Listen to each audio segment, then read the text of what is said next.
Good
afternoon, friends, and thank you all very much for being here. As you're aware, the Assam Foreign Ministers meeting has just ended, and we have here with us the External Affairs Minister of India, Mr. Salman Khurshid, who chaired that meeting.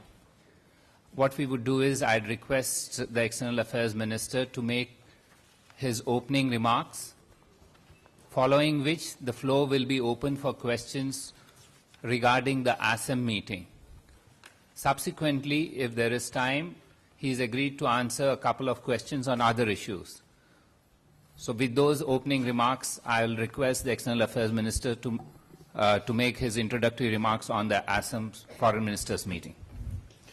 Good afternoon, ladies and gentlemen. Thank you very much for being here.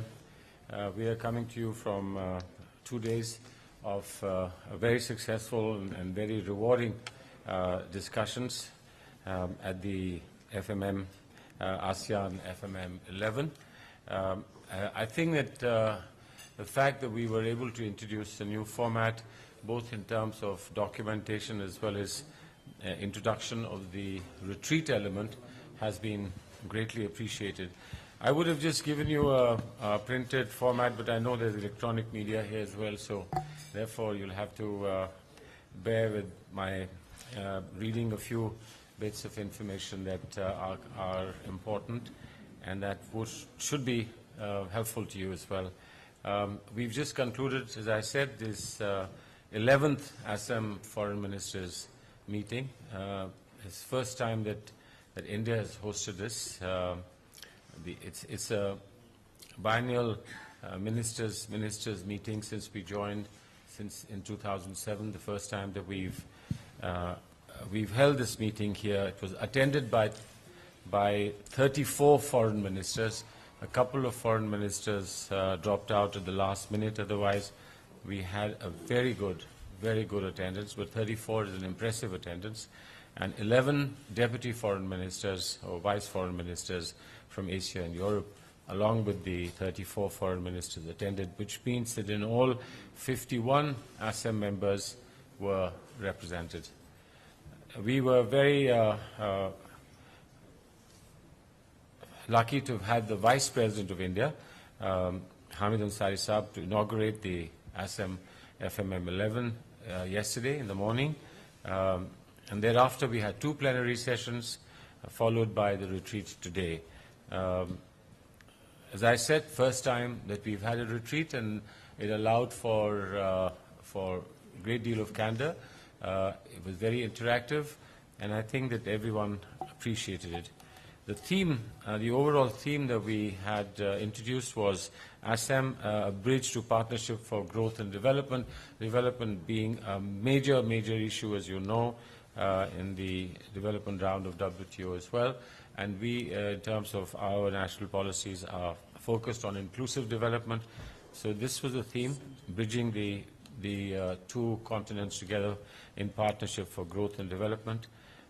We had an interesting opportunity, discussions on a number of areas of interest to both continents. It included economic and financial issues, sustainable development, obviously core, non-traditional security challenges, and a host of other regional and global issues on which we got a lot of first-hand and important dimensions.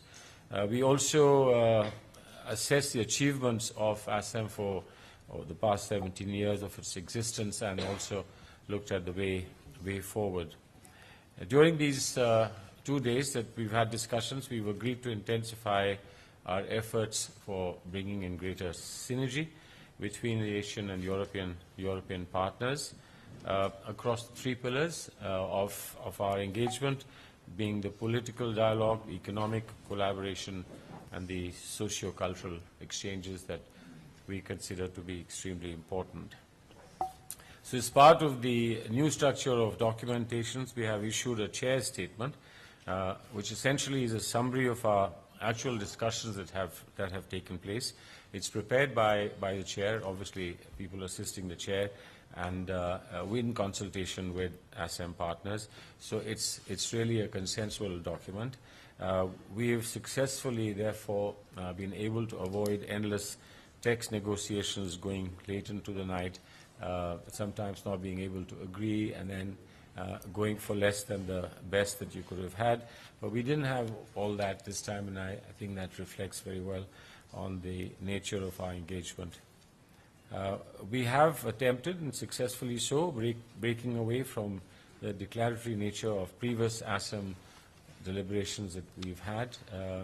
India, as the chair, sought to steer the forum from what we call from dialogue per se to deliverables, and I'm glad to say that we are successful in this endeavor. The Assam FMM 11 was successful in using the strength of the political dialogue, which essentially is something that we inherit, to forge tangible cooperation amongst members. And this marks the beginning of what we think will be a very valuable new orientation for future ASEM meetings. Members agreed that the dynamism of ASEM should find expression in tangible, result-oriented initiative, and this was our idea, add-on to ASEM.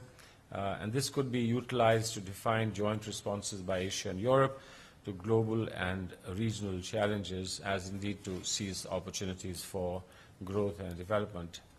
The 12 areas that have been identified by members for this tangible cooperation include, have been chosen, and for each area, multiple countries have been invited, and they've expressed their interest in identifying specific initiatives to enhance this cooperation. The areas that we have chosen are sustainable water management, energy efficiency technologies, disaster mitigation and response, vocational and skills training, and education and human resource development. On disaster risk mitigation and management, for obvious reasons, this has an urgent priority for collaboration, and more so because, as I have indicated, because of the destruction and enormous loss of life caused in Philippines. And again, we're keeping our fingers crossed on Vietnam. We hope the typhoon Haiyan that has caused the destruction in Philippines will move away from Vietnam, but of course we have to be vigilant. ASEM ministers expressed solidarity and support for victims, and we felt that ASEM should have capacity to respond with alacrity and urgency to such instances And it was good to see many members spontaneously commit support in response to the specific requirements that the Philippines have, and we've also kept this as a clear indication to Vietnam as well. Vietnam did get back to us to say that as of now they feel that things will be in control, but obviously if there is need we will step in and help Vietnam as well. We've seen immediate results of this signal, and there have been support from various countries that were announced at the meeting itself. India, from its side, proposes, and we are in the process of doing this, to send immediate relief of supplies to Philippines. An aircraft with relief supplies will depart for shortly, and it's to leave tonight with 15 tons of relief material. So the aircraft will leave tonight. The material that we are including in the relief package will consist of medicines, hygiene, chemicals, fresh water. As you can see, fresh water is in great demand. Water purification material, tents, blankets, mattresses, tarpaulins, ground sheet for shelter, pre-cooked meals, biscuits, and milk powder, so that the affected persons can be provided immediate relief in terms of medical assistance, treatment, shelter, and food. As a follow-up measure, this is what we are able to do immediately. We intend to send a ship as well with more supplies to the affected areas, and that will of course be equipped with more water treatment facilities, additional relief materials to provide rehab measures, as well as transport to effectively ameliorate the sufferings of those who are affected. So this will be done in the very near future. We've exchanged views at the meeting on ideas on how to revive growth, and that remains a major concern, as you know, across the world. Create jobs, especially for young people, for youth, and to catalyze economic growth. We've discussed non-traditional security threats in detail, particularly terrorism, drug trafficking, and transnational crimes.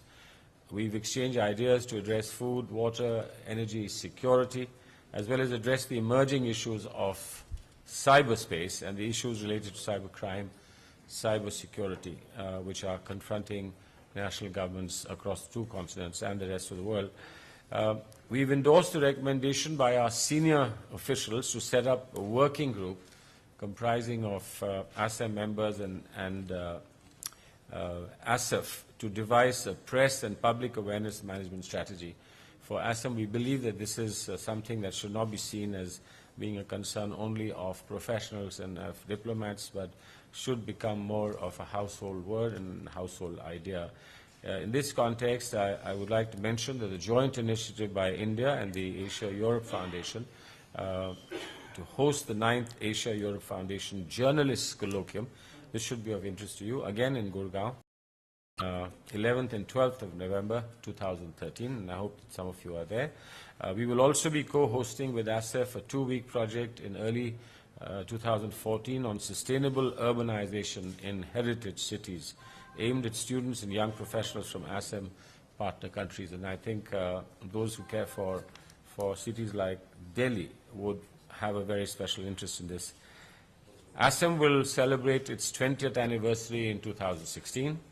The ministers have decided, as I said, to set up a working group from amongst the ASEM members and ASEF to devise the roadmap for the anniversary of the 20th anniversary. And this will continue as work in progress until all the way till the 12th ASEM FMM, which will meet in Luxembourg in 2015.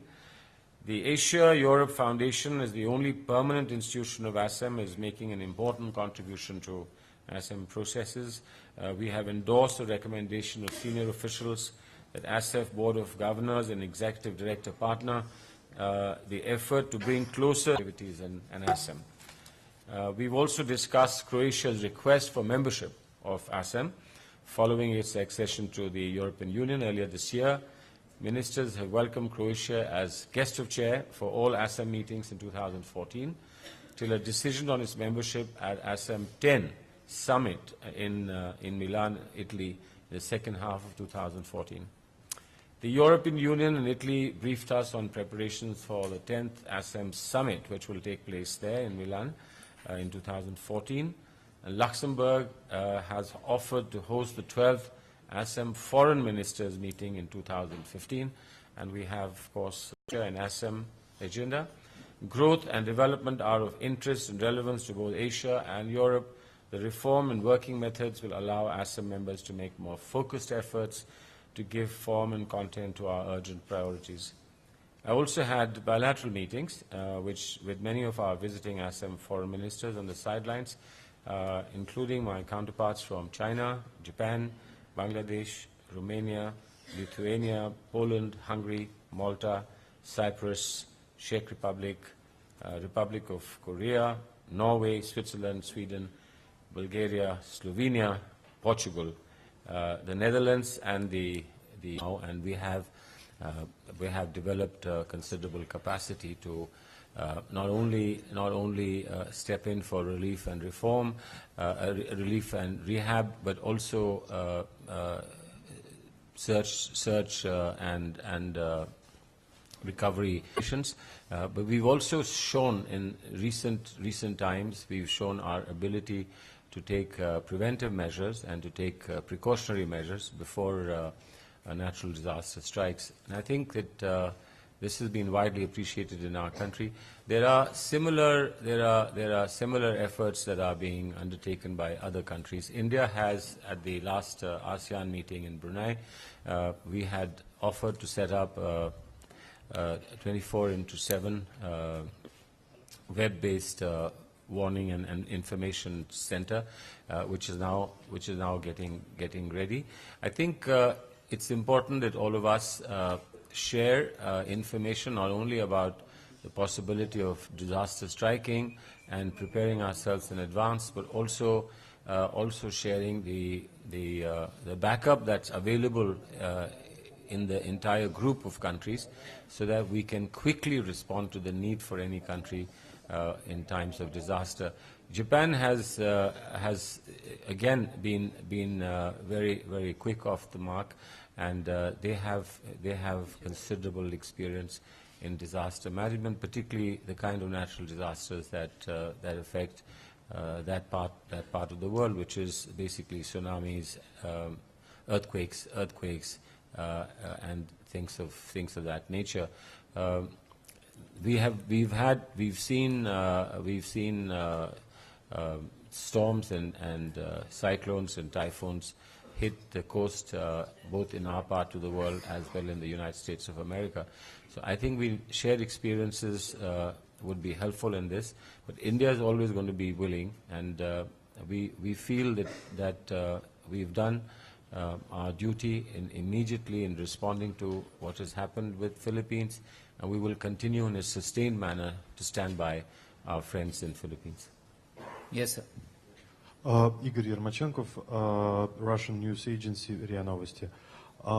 Could you please comment the proposal of the Russian Foreign Minister Lavrov, who invited ASEM members to St. Petersburg next year to the religious dialogues meeting?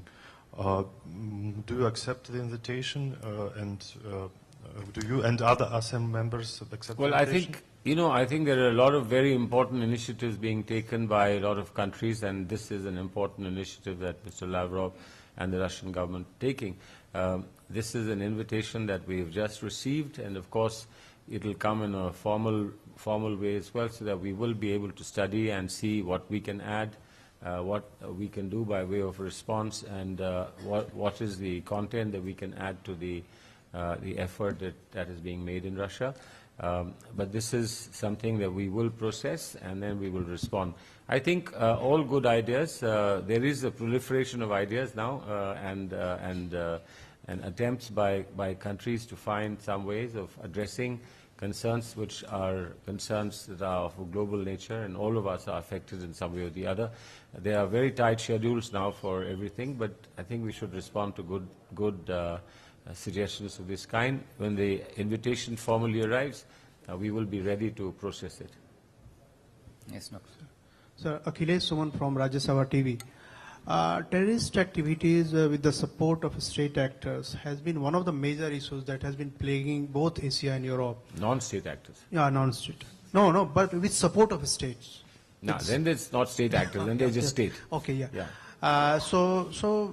Did you raise this issue, and what was the concrete response? Any joint strategy to combat? See, the concern of terrorism is a very widespread concern, and I don't think there is anybody who would take exception to a general concern that we have to fight the menace of terrorism, and there are many manifestations of it, and any form of terrorism has to be countered. It was, I think, Russia suggested that while we are looking at this fora, including in SCO, and where again we are observers, as well as the United Nations, and here it is important that we keep in mind the drug trafficking as well, because drugs provide a basis for financing of terrorism. I think following this ASEM, the concrete actions will be followed by political dialogue. Well, as I mentioned, political dialogue is the base, and it's political dialogue and its success has allowed us to look at other dimensions as well. You know, beyond political dialogue, we've just talked about security issues and assistance that we can provide mutually to each other on counterterrorism and fighting against transnational crime. And this is, of course, something that we can build up. But skills development, for instance, is a very important item for all our countries, because we have growing demographic pictures in which more and more young people are going to be expecting to be in the marketplace, and that is a multidimensional engagement that we will do with everybody. But these are the kind of areas on which we would be able to provide specific relief. Now look at what we've been able to do. Because we were here together, we were able to respond quickly to what has happened in Philippines. But post facto assistance in terms of help that you can give to any one of your colleagues is different from essentially being prepared in advance of such disasters hitting any one of us. And this is the kind of specific cooperation and collaboration that we will be able now, I think, to proceed with. We've agreed that in the intersessional period, our SOMs will continue to meet, so all these areas would be emphasized and we would be able to work on them. Manish? Sir, Manish Chand from India Rights. Sir, in your opening speech, you spoke about broadening the canvas of ASEM to include civil society, academia, and media, and to make ASEM more people-centric. What specific steps were agreed at this ASEM to make this intercontinental forum more people-centric? Well, I can instinctively I can tell you what can be done, but now that we have set up a working group specifically for this, I shouldn't prejudge or preclude anything that they would want to explore. But I think that in most of our multilateral engagement that we do, either in the SAARC region or in the ASEAN region, or indeed we do in the Indian Ocean region, there are specific ways in which you make what you are doing more real-time relevant to people for whom you're doing it in the first place. Now, if academics meet more often, if civil society people meet amongst themselves, engage amongst themselves, if media experts and media representatives meet and share thoughts and ideas about each other, there will be a sense of ownership amongst ordinary people. And we are really looking at these regions facilitating greater exchange, not just of ideas, but also of people and of products. this is how we would be examining it. Of course, there are other spheres. When we talk about climate, we do it under a different on a different platform. When we talk about trade and services, we do it under a different platform. There are both multilateral and plurilateral arrangements now and bilateral arrangements now on any of these and most of these fields. But the substance of that is that there are specific contexts in which they should be pushed. And I think there is a special context of dialogue between Europe and ourselves. What we do in ASEAN or what we do in SAARC or what we do in the Indian Ocean has one particular kind of context, which is very valuable, very important. But what we do in a dialogue context with Europe, I think, adds an additional dimension. Last two questions and ASEM, and then two others on other things. And then, yes, ma'am. So Amy Bainbridge from ABC News in Australia. I'm interested in the emerging threat of cyber security you were talking about. Can you tell me, where do you see, or where does ASEM see these threats emerging? What's the nature of these cyber security threats, and what is going to be done about it? Is it a matter of increasing cooperation between agencies in different countries, or how do you propose to do something about it? The truth is that we have a lot of work to do on that. We know what the irksome and the dangerous elements of cyberspace are. There are some people who very legitimately and I think very rightly mention the concern about how cyberspace is used for trafficking of children and women. Cyberspace is used for unwholesome ideas that will influence tender minds. This is a very, very serious concern. There are people who are concerned more specifically about security. I think that when you consider issues of security, espionage, using cyberspace to inject ideas that are unwholesome for any society.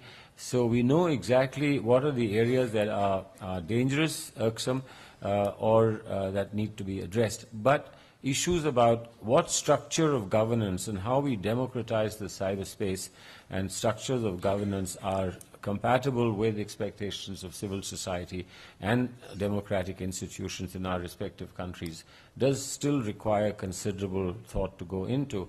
There are attempts being made at the level of the UN, which is the largest democratic gathering of countries in the world, and some people think that they must have a greater say and a greater contribution in moving forward on what to do with cyberspace and to provide legitimate governance, not control, but governance of cyberspace. But I think there are many, many views on it, and I wouldn't want to prejudge anything. It's been flagged for important attention, and I expect that important attention will unfold itself in the months to come. Yes.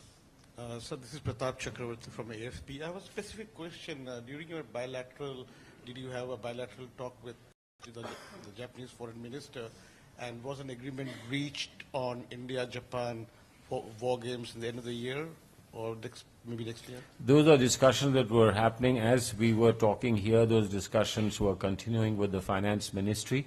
If there was an occasion and they had been able to complete those discussions, we might have used this as an opportunity for putting our signature on the agreement. But since that matter is really in the mandate of the finance ministry and discussions were continuing while we were here, I can't report to you as to the latest position on that. But I think that there is a meaningful discussion going on, and if they are able to conclude that discussion, then they would obviously have a signature at the finance ministry.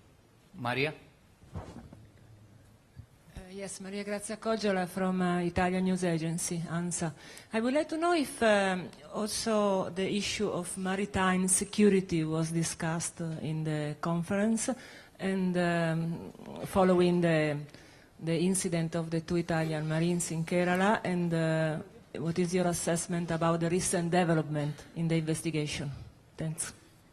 Well, there are a couple of aspects. The maritime security was discussed from different points of view, but there is convergence, and I think all countries, including China, Russia, Japan, European countries, Italy, India, and Africa, and countries around the Indian Ocean rim.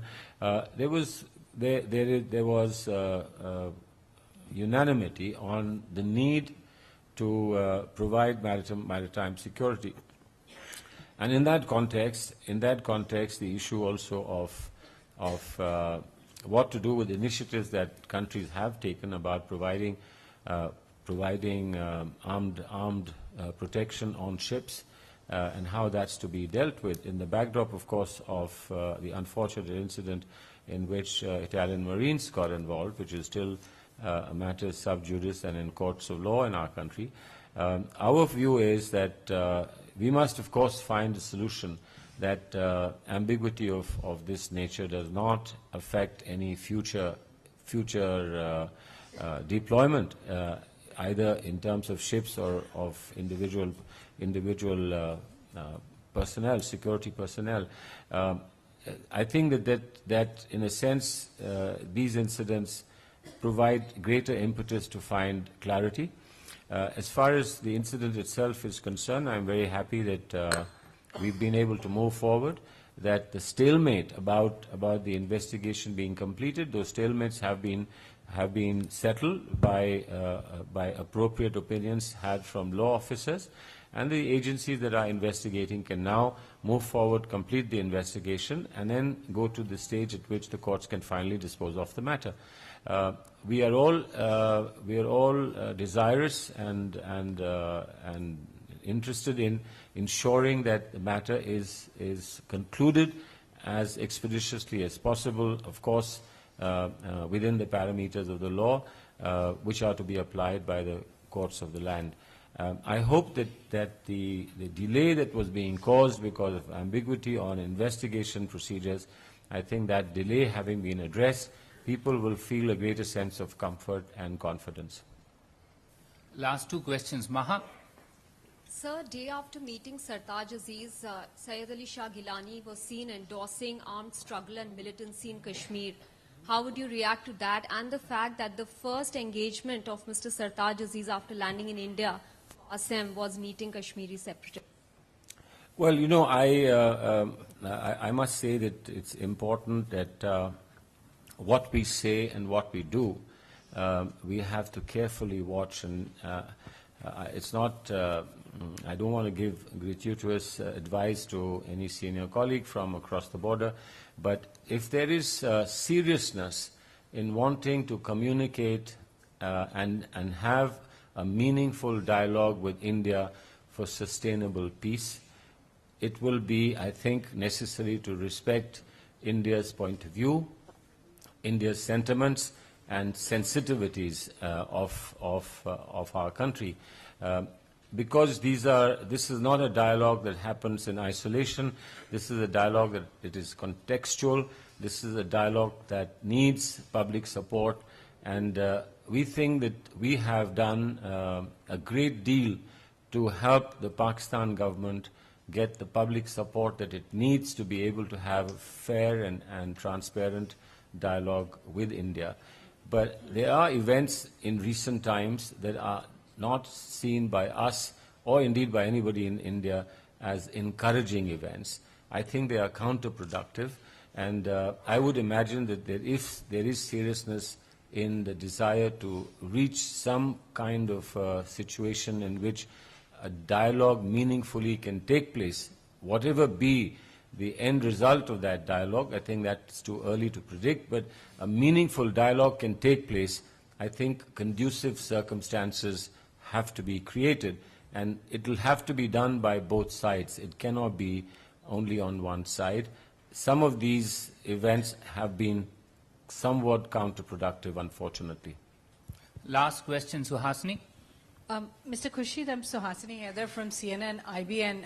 Now, you've been at the ASEM summit, the conference, and many of the people at the ASEM conference are also going to go on to the Commonwealth Heads of Government meet there in Colombo. The question I wanted to ask you was that the British Foreign Secretary has, when asked about Prime Minister Manmohan Singh's decision not to go to the Commonwealth, has said, quote, that a boycott would damage the Commonwealth without producing positive results for Sri Lanka.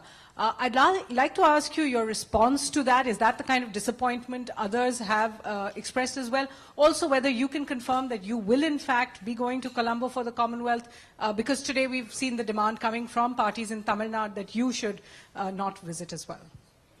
As far as I understand, what the position that we have taken is not a boycott if I'm going. The Prime Minister has taken a considered call, and as you can see, he factored in a lot of issues, including the importance of his presence in the country at this time. We are, after all, facing 5 elections. There was also a very strong sentiment expressed by our colleagues in Parliament from Sri Lanka, from Tamil Nadu, as indeed there was a sentiment that at least was expressed in some formal way by the Assembly. I think everything must have been factored in, and after that a decision was taken. But I'm going, and the Foreign Secretary will be with me, and I will be there for the entire period of the Commonwealth Conference. This is not the first time that India is represented, or other countries for that matter, are represented at levels other than the level of the head of government. And also the fact that the Prime Minister is not going does not foreclose any legitimate position that we would take in the multilateral fora. We are not going to be going for a bilateral visit. We are going for a multilateral visit, and within the framework of multilateral work that we do at the Commonwealth, we would have the same opportunity, and we would take the same opportunity as any other country would. So I think that we should be careful. Very short, crisp statements and sentences can be read inaccurately. I must be very, very clear that I am proud that India's participation in advocacy for elections in the northeastern provinces has come to fruition successfully. That there is an elected, in the northern province, there is now an elected government headed by a chief minister. I understand the chief minister was given the oath in Colombo by the president. The chief minister, I believe, will also be present at the opening ceremony of the Chugam.